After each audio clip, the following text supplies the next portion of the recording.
I'm Josh and I'll be having conversations with the various weird and wonderful people that make up the Motley crew. Our goal with this video series is to give you a better insight into what people do outside the gym.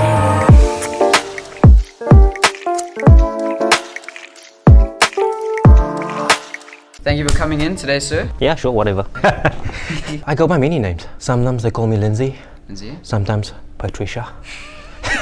This morning you were Patricia, judging by the look of that workout. This morning I was Patricia at her worst. I think at one point, like, I was swaying so much. I think people in the apartments across was like, they were getting nervous. Lindsey, yes. Thank you once again for having a chat with us. What exactly do you do? So I'm the creepy guy in the corner with a camera. That's essentially my job. So I'm a photographer slash videographer by trade slash artist. And how did you get into that? Is it something that you've always been passionate about? Have you always been in the creative industry? So I would start for me. In my teens, I was a dancer. In my early 20s, so I'd always been busy, very active. I was a dancer. Don't smile and don't laugh. I was about to say. I was very active, and then I studied, needed to get a job, so I got a job. Stopped dancing. I had no kind of real kind of outlet for this, this physical activity of mine. So I worked in corporate for about 7 years, and then I discovered this thing that I could do with a camera. It was weird. It's like weird, eh? I shoot professionally for a living. When I was kind of dancing and doing that thing, I love that. I still love it. So when I discovered this ability I had with a camera, I thought like, well, here's something that I love, and I want to be able to make money from that. So it went from a hobby to a profession. I went through the process of like shooting families first, and like if people wanted me to shoot weddings, I would do that as well. And I did it for maybe about a year or so, whatever, like events and all that kind of thing. And then I wanted more than this because I love what I do, and so I started to explore kind of movement. And now people pay me to shoot that kind of thing, like things that I enjoy. So I'm lucky that I can be a little bit more picky now with what I do. So if it's projects or things that I really enjoy doing, I'll take the jobs on and I'll shoot that kind of thing. So that's kind of where I'm at in the career now. I'm shooting stuff that I really enjoy. I think I'm fortunate enough to kind of be able to shoot at Motley as well, because the people here are really passionate about what they do. I mean, they love being in this box, and it's palpable, like the enjoyment people have from being and dying in this space. It's a crazy thing to say. I mean, like when I say, like, I often tell people like, today I'm gonna go and die, and they think like, what are you on about, you idiot? But it is the greatest feeling, lying on that floor, not being able to breathe. I wouldn't say during, but yeah. Afterwards, you can look at yourself and go, wow, I just did that. And then you look at everybody walking and you're just like, look at you guys. You don't know what you're about to experience. Yeah, it's crazy. So like, there's a memory I have of one day I was here. So I did the workout 9 o'clock. And then I stayed on a little bit and I shot the 12 o'clock class, and it was tough. It was a rough workout, and I finished. And then I looked at the 12 o'clock. I'm in. I was like, you poor SOBs, you are gonna die so bad. Yeah, no, it's like take you out your misery. Bam. So let's talk a bit about your CrossFit journey. How has it supplemented your life? Benefits? Yeah, infinitely,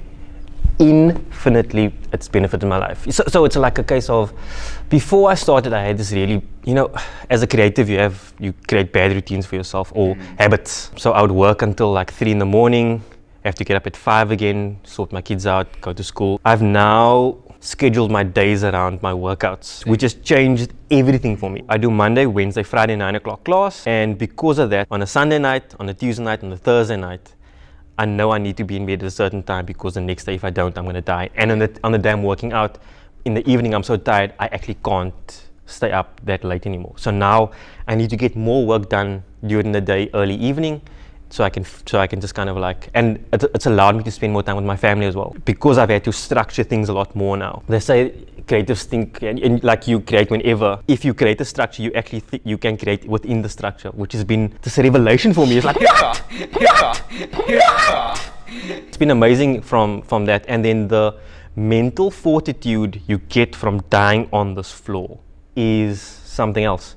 It's like, I know if I can get through that workout, I can get through most things in life. Yeah. Like there's not a challenge that I can that's there that I can't take on now, because I'm constantly pushing myself all the time. Every single time I come here, the workout, the pushing happens. It's like you're gonna get through this, and you have these people around you that constantly helps you get there.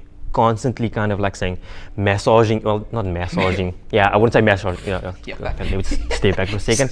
They're constantly What workouts are you doing? I want to join those workouts. People are constantly massaging you. No, yeah, because they are punching you Yeah. into being better as a Yes. CrossFitter, and so that's kind of been amazing for me. And then physically as well, I have to go back to a couple years, maybe about 2 or 3 years ago, where I remember being on a beach in Portugal. So I'm on this beach, and it's not like way overweight or anything, but I didn't feel like the best me I could be. It's like I felt awkward in my own body, and I was like, cool, I need to like sort of think about how I'm going to change this. And that's when I started like the journey. And I think in the last, and it's weird because that's when I started my journey about 2 years ago, but it's only the last 6 months that I actually feel the changes, the work that I put in. I can feel it now, which is something that you have to think about when you're doing this. You kind of have to persevere through it. Yes. To get to a stage where you actually feel the changes and your body starts to like really Yes. kind of work.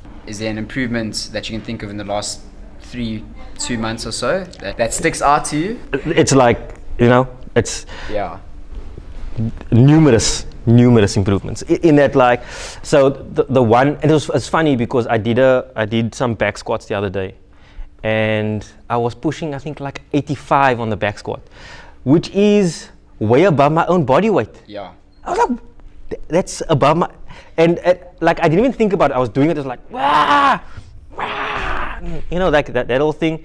And then I went to sit up top, and Ty and I were chatting, and he's like, do you realize you just did that now?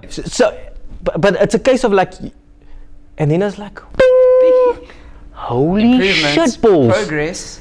It was crazy because I didn't realize that is what was happening. I'd gone from, when I started out, my back squat was maybe 40, maybe I think like 30, and Wow. to that where it's like, and I wasn't thinking about it's but that's what I love about it, is that it's not about like continually looking like, yes, I'm getting like stronger. It's like it naturally happens. You just your ability to push more, you're wanting to push more, just naturally happens, which is unique, I think, to this sport. So Linz, it's been so lekker to chat to you, my brother, Cool. and hope you have a great day. Oh, thanks, Josh. Thank you. Till next time. Cool. Thanks, man.